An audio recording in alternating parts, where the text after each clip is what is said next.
প্রিয় শিক্ষার্থীরা, আশা করি সবাই ভালো আছো। আজকের অনলাইন ক্লাসে তোমাদের সবাইকে স্বাগতম জানাচ্ছি। আমি মোহাম্মদ আতাউর রহমান।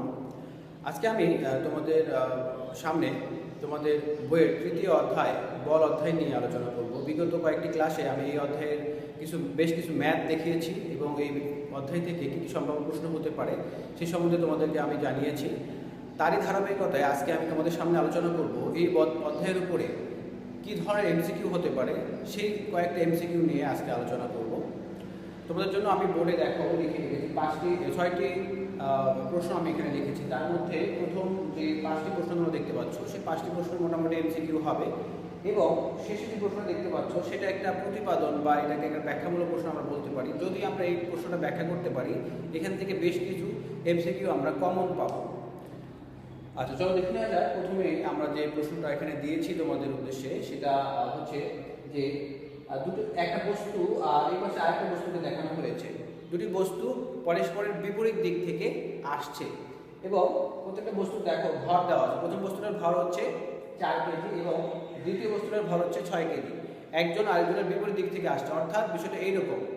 দুটো বস্তু যদি হয়, একটা এইরকমভাবে আসছে, আসার পরে তারা সংঘর্ষে লিপ্ত হচ্ছে। দেখো প্রথম বস্তুটা একটা বেগ নিয়ে আসছে যার মান হচ্ছে 12 ms/1, আর এটা হচ্ছে তার বিপরীত দিক থেকে যেটা আসছে তার বেগ হচ্ছে 4 ms/1।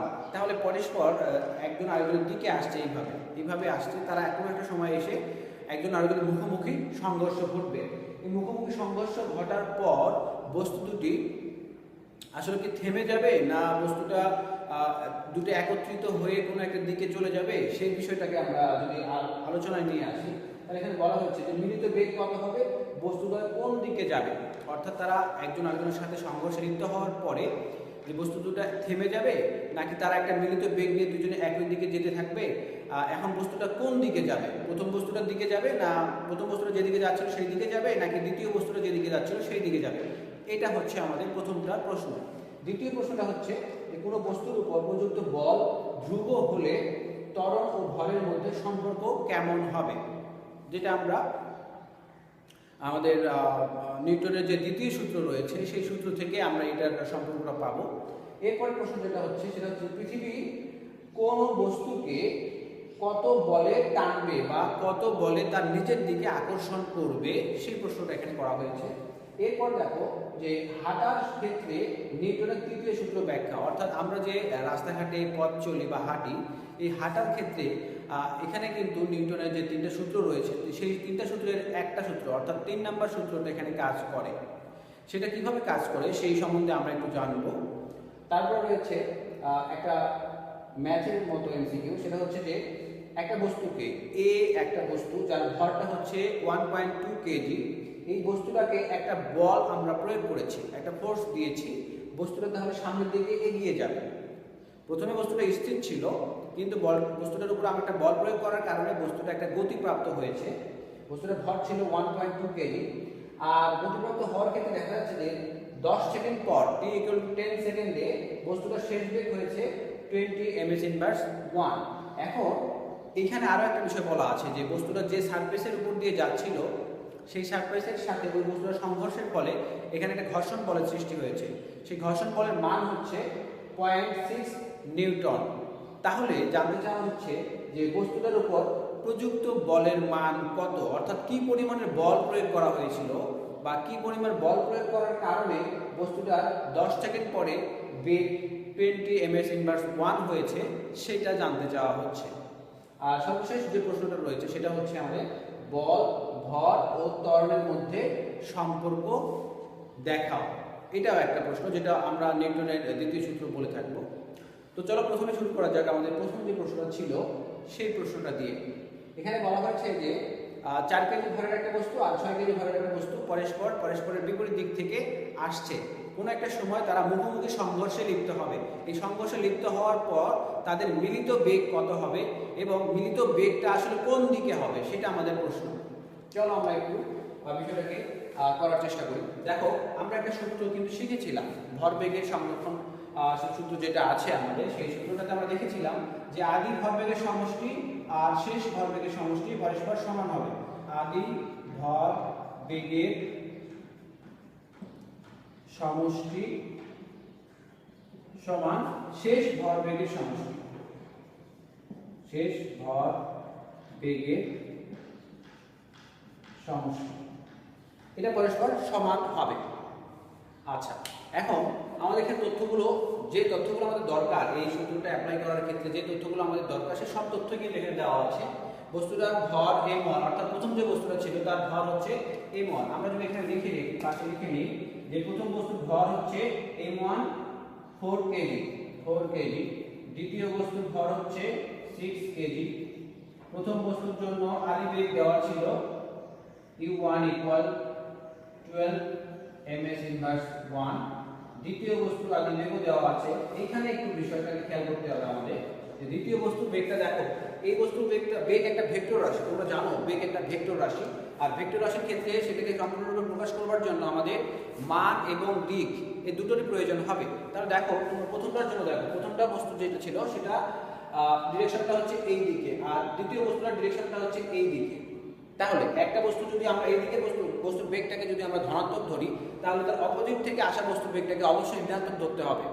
কারণ একই ডিরেকশন হলে তাহলে তাদের বা একই দিক হলে তাদের চিহ্নটা একই রকমের হবে। কিন্তু যদি সেটা বিপরীত দিক হয়, তাহলে যেহেতু বেগ একটা ভেক্টর আসে, তাহলে সেটাকে অবশ্যই তার বিপরীত অর্থাৎ নেগেটিভ চিহ্ন ধরতে হবে। তাহলে u2টাকে আমরা ধরবো হচ্ছে ঋণাত্মক আকারে 4 ms ইনভার্স 1। আর কি তথ্য আছে আমাদের?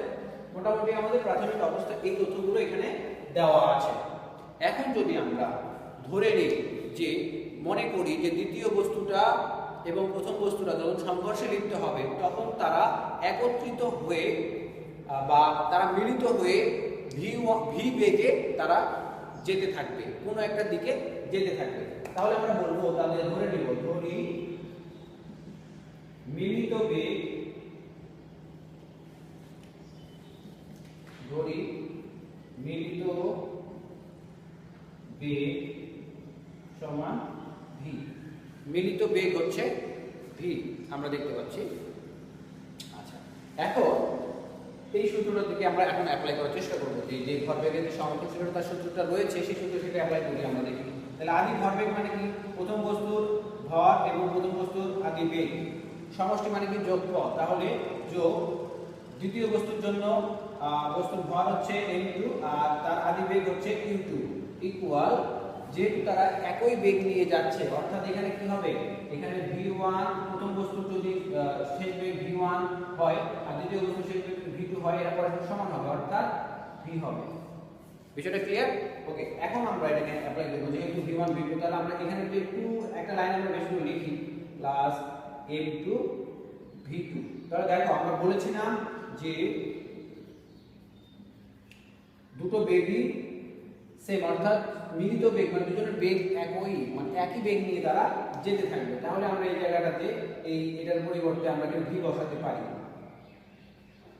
তারপরে লাইনে এসে আমরা ভিটাকে কমন নিতে পারি, m1 plus m2 into V, m1 u1 plus m2 u2, বা এগুলো হচ্ছে বা বা বা। তাহলে আমরা যদি এখন ভি এর মান আমার দরকার, অনলি মিলিত বেগ কত সেটা জানতে চাওয়া হচ্ছে। তাহলে ভিটাকে আমরা যদি এখানে লিখে একবারে এই ভির সাথে m1 প্লাস m2 এরা গুণ অবস্থায় ছিল, তাহলে এটাকে আমরা এটার নিচে ভাগ হয়ে যাবে m2, আর এখানে হবে m1 u1 plus m2 u2। এখন তাদের মান যদি আমরা বসাই, তাহলে আমরা পাবো m1 এর মান ছিল আমাদের, m1 এর মান হচ্ছে 4 ইনটু u1 এর মান হচ্ছে 12, এখানে প্লাস আছে প্লাস, m2 এর মান হচ্ছে 6 ইনটু u2 এর মান হচ্ছে -4 ডিভাইড 4 প্লাস 6। তাহলে এটাকে ক্যালকুলেশন করলে আমরা পাবো এটা হচ্ছে 48 প্লাস মাইনাস এর মাইনাস 24/10 ইকুয়াল, এখানে থাকতেছে আমাদের 24/12 ইকুয়াল 10 ইকুয়াল হচ্ছে আমার 2.4 ms ইনভার্স 1। তাহলে দেখো এই জায়গাটায় আমরা যে ভি এর মানটা পেলাম, অর্থাৎ মিলিত বেগের মানটা পেয়েছি। আমাদের দ্বিতীয় অংশ, প্রশ্নের দ্বিতীয় অংশে দেখি বস্তুদ্বয় কোন দিকে যাবে। এটা আমাদের দ্বিতীয় অংশ। তোমরা দেখতে পাচ্ছ এখানে যে ভি এর মানটা তোমরা পেয়েছো, সেই মানটা হচ্ছে 2.4 ms ইনভার্স 1, তার মানে এটা পজিটিভ মান পেয়েছি। ওকে, তাহলে দিকটা যদি আমরা চিন্তা করি যে দিক তাহলে কোন দিকে হবে, তোমাদের খেয়াল রাখতে হবে যে যে বেগটা আমরা ধরেছিলাম পূর্বে, অর্থাৎ u1, অর্থাৎ এই বস্তুটার বেগটাকে আমরা পজিটিভ ধরেছিলাম আর এই বস্তুটার বেগটাকে আমরা নেগেটিভ ধরেছি। আর যেহেতু আমরা এখানে পজিটিভ বেগ পেয়েছি, সেহেতু মিলিত হয়ে অর্থাৎ সংঘর্ষের পরে তারা এই বস্তুটা যেদিকে যাচ্ছে সেই দিকে যাবে। অর্থাৎ যে বেগ পাবো, অর্থাৎ সাইনের মাইনাসের বেগ পাবো না প্লাসের বেগ পেয়েছি আমরা, সেটা দেখতে হবে। যদি পজিটিভ বেগ পাই তাহলে বস্তুদ্বয় মিলিত হয়ে পজিটিভ বেগ যারটা ধরেছিলাম আমরা এখানে, যারটা ধরেছিলাম সে যেদিকে যাচ্ছে ওই বস্তুটা সেই দিকে যাবে। অর্থাৎ ধাক্কা খাওয়ার পর মিলিত হয়ে তারা ওই দিকে যেতে থাকবে। অর্থাৎ এটার দিক হবে প্রথম বস্তু যেদিকে যাচ্ছে সেই দিকে, কারণ প্রথম বস্তু বেগটা পজিটিভ ধরেছে, এখানে বেগটা পজিটিভ পেয়েছি। যদি কোনোভাবে আমরা এখানে নেগেটিভ বেগ পেতাম, অর্থাৎ মাইনাস মান পেতাম বেগের, ভি এর বেগ মানটা যদি আমরা মাইনাস পেতাম, তাহলে এখানে আমরা যারটা মাইনাস ধরেছি সে যেদিকে যাচ্ছে ওই মিলিত অবস্থায় তারা ওই দিকে যেত। তাহলে বিষয়টা ক্লিয়ার? তোমরা অনেক সময় কনফিউশন হতে পারে যে আমরা তাহলে ডিরেকশনটা কোন দিকে দিব, অর্থাৎ বস্তুটা কোন দিকে যাচ্ছে আমরা সেটাকে কি বলবো। সেক্ষেত্রে তোমরা অবশ্যই খেয়াল করবে যে তোমরা যে দুটো বেগ ধরেছো এখানে প্রথম দিকে, যেটাকে পজিটিভ ধরেছো আর নেগেটিভ ধরেছো, বেগের মান তোমরা ক্যালকুলেশন করে মিলিত বেগ যেটা পাবা, সেই বেগটা যদি আগের যেটার সাথে মিলবে, অর্থাৎ পজিটিভের সাথে যদি মিলে যায়, অর্থাৎ পজিটিভ যদি হয় তাহলে পজিটিভটা যেদিকে যাচ্ছিল সেইটা সেই দিকে যাবে। আর যদি নেগেটিভ মান পাও, এখানে এর মানটা নেগেটিভ পাও, তাহলে ওই নেগেটিভ অর্থাৎ যারটাকে তুমি নেগেটিভ ধরেছো সে যেদিকে যাবে সেই দিকে যাবে। এটা হচ্ছে মূল বিষয়। ওকে, এটা গেল আমাদের প্রথম যে ম্যাথটা ছিল সেটা। এরপরে আমরা দেখবো হচ্ছে দ্বিতীয় ম্যাথ। কোনো বস্তুর উপর প্রযুক্ত বল যদি ধ্রুব হয় তাহলে বস্তুর ভর এবং ত্বরণের মধ্যে সম্পর্কটা কেমন হবে। আচ্ছা, ধ্রুব বলতে তোমরা বুঝো, ধ্রুব মানে হচ্ছে সেই জিনিসটা হবে কি কোনো পরিবর্তন নেই যার, অর্থাৎ যেটা সেম থাকবে সবসময় একই রকমের থাকবে, সেটাকে আমরা ধ্রুব বল বলতে পারি বা ধ্রুব বলে থাকি। ওকে, তাহলে দেখো এখানে স্পষ্টভাবে বলা হয়েছে যে কোনো বস্তুর উপর প্রযুক্ত বল যদি ধ্রুব হয় তাহলে ত্বরণ আর ভরের মধ্যে সম্পর্ক কি। তাহলে আমরা ধরে নিলাম যে বস্তুটার ভর হচ্ছে m, এটা হচ্ছে ভর, বস্তুটার উপর ধ্রুব বল বা প্রযুক্ত বল যেটাকে বলবো আমরা প্রযুক্ত বল, এটা হচ্ছে F, যা ধ্রুব, আর ত্বরণটা হচ্ছে কি a, হচ্ছে আমার ত্বরণ।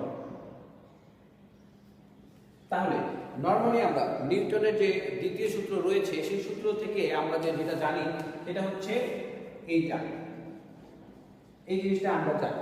ওকে, এটা হচ্ছে আমাদের নিউটনের দ্বিতীয় সূত্র, এই সূত্র থেকে আমরা এটাকে জানি। এখানে দেখো এই তিনটা জিনিসের বা তিনটা রাশি, যে রাশি তিনটা ছিল সেই রাশি তিনটা এখানে বিদ্যমান। তো এটা থেকে আমরা যদি একটু পরের লাইনে আসি তাহলে লেখা যাবে এইভাবে যে ত্বরণ a ইকুয়াল f ভাগ m। ওকে, এখন পরের লাইনে যদি আমরা যাই a equal 1/m into f, এইভাবে বিষয়টাকে আমরা লিখতে পারি।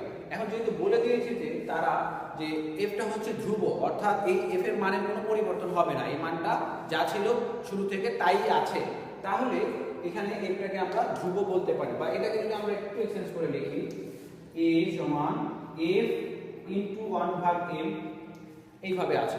তাহলে দেখো এখানে একটা মজার বিষয় হচ্ছে, তোমরা খেয়াল করবা যখন দেখবা যে একটা ধ্রুব জিনিস বা একটা ধ্রুব পদ বা একটা ধ্রুব রাশি সমান সমানের পাশে আছে, তাহলে ওই বিষয়টাকে মাথায় নিয়ে তোমরা এখানে একটা সহজ জিনিস লিখতে পারো, সেটা হচ্ছে এই পুরো জিনিসটা উঠে গিয়ে a সমানুপাতিক চিহ্ন বসে যাবে আর যা ছিল তা হবে।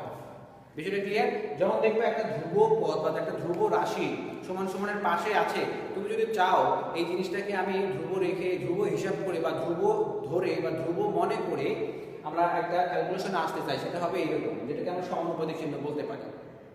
তাহলে দেখো এই a এর সাথে m এর সম্পর্কটা আসলে কেমন, যে এর সাথে m এর সম্পর্কটা হচ্ছে ব্যস্তানুপাতিক আকারে আছে। এটা হচ্ছে কেমন? ব্যস্তানুপাতিক।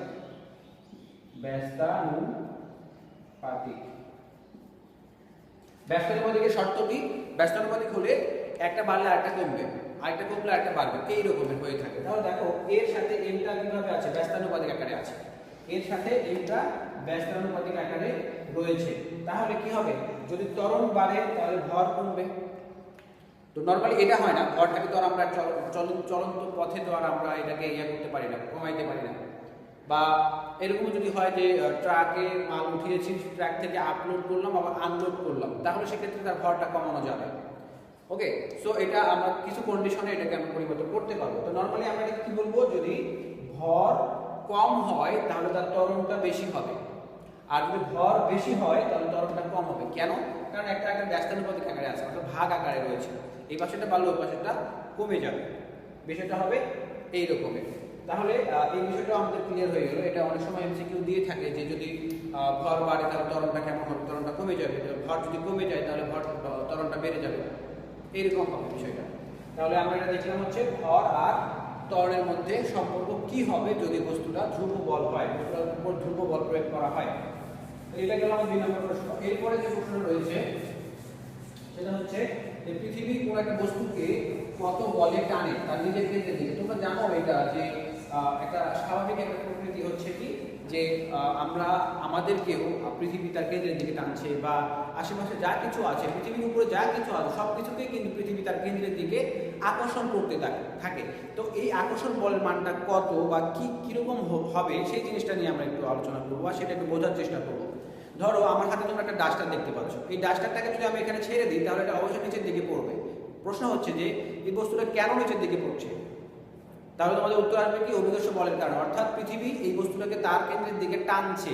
আমার প্রশ্ন হচ্ছে কি পরিমাণের বলে পৃথিবী এই বস্তুটাকে টানছে বা তার কেন্দ্রের দিকে টানছে। তো এটা বের করার জন্য সহজ কথা হলো, তোমাকে আগে জানতে হবে যে এই ডাস্টারের ভর কত। এই ডাস্টারের ভর কত, ওই ভরটাকে তুমি যদি আমাদের অভিকর্ষণ যে ত্বরণ রয়েছে, যেটাকে আমরা জি, ছোট হাতে জি বলে থাকি, সেই জি দিয়ে গুণ করতে হবে, তাহলে সেটা তার ওজন বের হয়ে যাবে। আর এই ওজনেই কোনো একটা বস্তুকে তার পৃথিবী তার কেন্দ্রের দিকে টানে। অর্থাৎ ধরো এই ডাস্টারের ভর যদি এম হয়, ভর ইকুয়াল যদি এম কেজি হয়, তাহলে এই বস্তুটার ওজন কত হবে? আসলে কোনো একটা বস্তুকে পৃথিবী তার কেন্দ্রের দিকে তার ওজনের সমপরিমাণ বলে টানে। আচ্ছা, তাহলে আর আমরা জানি অভিকর্ষ ত্বরণ জি এর মান হচ্ছে 9.8 ms ইনভার্স 2। অবশ্যই এই এককগুলো খেয়াল করতে হবে। এখান থেকে আরো একটা প্রশ্ন হতে পারে যে অভিকর্ষ ত্বরণ 9.8 এর 8 বলতে কি বোঝো? তোমরা অনেকেই এই বিষয়টা জানো, এই উত্তরটা জানো। এটা উত্তরটা কি, যে কোনো একটা বস্তু যদি মুক্তভাবে পড়তে দেওয়া হয়, এটাকে বস্তুটাকে পড়তে দেওয়া হয়, তাহলে এইটার বেগ প্রতি সেকেন্ডে 9.8 ms ইনভার্স 1 হারে বাড়বে। এখানে দেখো 2 ছিল, কিন্তু আমরা ওইখানে বলার সময় বলবো কি বেগ, যেহেতু বেগের কথা উল্লেখ করছি ওখানে, তাহলে ওটা অবশ্যই ms ইনভার্স 1 হবে। তাহলে কোনো একটা পড়ন্ত বস্তু মুক্তভাবে যদি পড়তে থাকে তাহলে বস্তুটা আর বেগ প্রতি সেকেন্ডে 9.8 ms ইনভার্স 1 করে বৃদ্ধি পেতে থাকবে। ওকে, তাহলে দেখো এখন যদি আমরা এই বস্তুর ওজন বের করতে চাই, ওজন ওয়েট W mg, অর্থাৎ কোনো একটা বস্তুকে পৃথিবী তার কেন্দ্রের দিকে এই পরিমাণের বলে টানে, এই পরিমাণ বলে টানে, এটা একটা বল। ওজনও কিন্তু এক ধরনের বল। ওকে, তাহলে এটা হবে কি, এই বল বা এই বলে টানে পৃথিবী কোনো একটা বস্তুকে তার কেন্দ্রের দিকে এই পরিমাণের বলে টানতে থাকবে। অর্থাৎ তার ভর যদি বেশি হয় তাহলে তার টান, সেই বেশি পরিমাণের ওজন অনুভব করবে এবং তাকে পৃথিবী তার কেন্দ্রের দিকে তার বেশি পরিমাণে বলে টানবে। ওকে, এটা হলো আমাদের ওজন, অর্থাৎ কোনো একটা বস্তুকে পৃথিবী এই পরিমাণের বলে টানে। ওকে, আচ্ছা, তাহলে এখানে একটা ছোট, আমি ছোট একটা এমসিকিউ, আরেকটা এমসিকিউ বলে ফেলি তোমাদেরকে যে ধরো এই জায়গায় একটা বস্তু আছে, 1 সেকেন্ড পরে ধরো মোটামুটি এরকম একটা জায়গায় আসছে, তাহলে এই জায়গাটায় আমি যদি বলি যে তার বেগ কত হবে, তাহলে কি বের করা সম্ভব? আমি বলেছি যে 1 সেকেন্ড পর, অর্থাৎ t ইকুয়াল 1 সেকেন্ড পরে তার বেগটা জানতে চাওয়া হচ্ছে। আমরা জানি যে একটা বস্তু যখন পড়তে থাকে, মুক্তভাবে পড়তে থাকে, প্রতি সেকেন্ডে তার বেগটা কত করে বাড়তে থাকে? 9.8 ms ইনভার্স 1 করে বাড়তে থাকে। তাহলে যেহেতু এটা 1 সেকেন্ডের জন্য ছিল, তাহলে ঠিক এই জায়গায় যখন আসবে 1 সেকেন্ড পরে, তখন তার বেগটা হবে 9.8 ms ইনভার্স 1। এখন যদি বলি তার দ্বিতীয় সেকেন্ডে মনে করি এখানে আসবে, এখানে কি হবে তার বেগ? তার মানে আরো একটা বাড়তে থাকবে, এইভাবে তার সাথে আরো এক যদি বাড়ে, বা এটাকে 2 দিয়ে গুণ করতে পারি, অর্থাৎ 2 সেকেন্ড যেহেতু 2 দিয়ে গুণ করলে হচ্ছে 6 96 19.6 ms ইনভার্স 1। এটা হবে আমার 2 সেকেন্ড পরে বেগ। তাই এইভাবে প্রত্যেক সেকেন্ডে তার বেগ কত করে বাড়বে? 9.8 করে বাড়তে থাকবে। এইভাবে আমরা এটা এরকম এক্সপেরিয়েন্স হতে পারে। আচ্ছা, এরপরে যে প্রশ্নটা রয়েছে সেটা হলো যে হাঁটার ক্ষেত্রে নিউটনের তৃতীয় সূত্র ব্যাখ্যা। অর্থাৎ আমরা যখন পথ চলি বা হাঁটি তখন কি হয় আসলে, তখন হয় হচ্ছে যে আমরা একটা বল মাটির উপর প্রয়োগ করি। যখন আমরা পাটা মাটিতে ফেলি তখন দেখা যাবে যে আমরা পা দিয়ে মাটির উপর একটা বল প্রয়োগ করি, আর মাটিও আমাদেরকে সমপরিমাণের বিপরীতমুখী বল প্রয়োগ করে, যার কারণে আমাদের পাটা উঠে আসে বা উঠতে সাহায্য করে ওই বলটা, প্রতিক্রিয়া বলটা সাহায্য করে, এবং ওইভাবে কিন্তু আমরা আমাদের সামনে এগিয়ে যেতে পারি। যদি এমনটা হতো, যখন এমন প্রশ্ন হয় যে কাদা মাটিতে বা বালিতে হাঁটা কষ্টকর কেন, সেক্ষেত্রে কি হচ্ছে যে আমরা যখন পা দিয়ে ওই কাদা মাটির উপরে বা বালির উপরে একটা বল প্রয়োগ করছি, যে পরিমাণের বল আমরা প্রয়োগ করছি কাদা মাটিটার তোমার সহনশীল ক্ষমতা যেটা বা টলারেন্স যেটা, সেটা আসলে একটু কম থাকে, যার কারণে আমাদেরকে সেই পরিমাণ আমরা যে পরিমাণ বল প্রয়োগ করছি তার ঠিক সমপরিমাণের বিপরীতমুখী বলটা দিতে পারে না, যার কারণে আমাদের পাটা মাটিতে একটু ঢুকে যায় বা মাটির ভিতরে প্রবেশ করে। সেক্ষেত্রে তখন আমাদের হাঁটতে বা পথ চলতে কষ্ট হয়। এটা কেন হয়, যে আমরা যে পরিমাণের বল পা দিয়ে মাটিতে প্রয়োগ করি ঠিক সেই পরিমাণের বিপরীতমুখী বল মাটি আমাদেরকে প্রয়োগ করতে পারে না, বিধায় এই মাটিতে হাঁটা আমাদের জন্য কষ্টকর হয়ে যায়, বা বালি মাটিতে বা কাদা মাটিতে এই ঘটনাটা ঘটে থাকে। আচ্ছা, এরপরে দেখো একটা ম্যাথ আছে যে একটা বস্তু এ মানের একটা বস্তু একটা বস্তুকে যার ভর ছিল 1.2 কেজি, এই বস্তুটাকে একটা বল আমি প্রয়োগ করেছি, এফ নিউটন বল আমি প্রয়োগ করেছি, এখানে এফ নিউটন আমি লিখেছি, এফ বল প্রয়োগ করেছি। তাহলে তাতে করে দেখা গেছে যে 10 সেকেন্ড পরে বস্তুটার বেগ 20 ms/1 প্রাপ্ত হয়েছে। এখন প্রশ্ন হচ্ছে যে এখানে একটা আরো তথ্য বলে দেওয়া আছে যে ঘর্ষণ বলের মান হচ্ছে 0.6, অর্থাৎ বস্তুটাকে যে তলের উপর দিয়ে আমি ধাক্কা দিচ্ছি বা ঠেলে নিয়ে যাচ্ছি বা বল প্রয়োগ করছি, সেই তল এবং বস্তুটার মধ্যে একটা সংঘর্ষ হচ্ছে। এই সংঘর্ষের কারণে বস্তুটার উপরে একটা ঘর্ষণ বল তৈরি হচ্ছে, আর এই ঘর্ষণ বলটা এই বস্তুটাকে একটু বাধা দিবে। ঘর্ষণ বলটার ধর্মই হচ্ছে যে কোনো একটা গতিশীল বস্তুটা যেদিকে যেতে চায় বা যেতে থাকে, ঘর্ষণ বলটা কি করে তার ঠিক উল্টো দিকে এই বলটা প্রয়োগ হয়, অর্থাৎ এটা একটা নেগেটিভ বল হয়ে যাবে। এই বস্তুটা এইদিকে আসতে যাচ্ছে, কিন্তু ঘর্ষণ বল অর্থাৎ 0.6 নিউটন বল, এই পরিমাণ বল বস্তুটাকে তার বিপরীত দিকে, অর্থাৎ সে যেদিকে যেতে যাচ্ছে তার বিপরীত দিকে বাধা দিচ্ছে বা ওই দিকে ধাক্কাচ্ছে। এটা হচ্ছে ঘর্ষণ বলের বৈশিষ্ট্য। এই জন্য আমরা ঘর্ষণ বলটাকে নেগেটিভ হিসেবে চিন্তা করে থাকি। ওকে, তাহলে এই প্রশ্নটা যদি আমরা সলভ করতে যাই তাহলে সেক্ষেত্রে আমাকে কি করতে হবে, আমরা একটা সূত্র তোমাদেরকে আমি লিখে দিয়েছিলাম বা বলেছিলাম, গত ক্লাসে বলেছিলাম যে কার্যকরী বল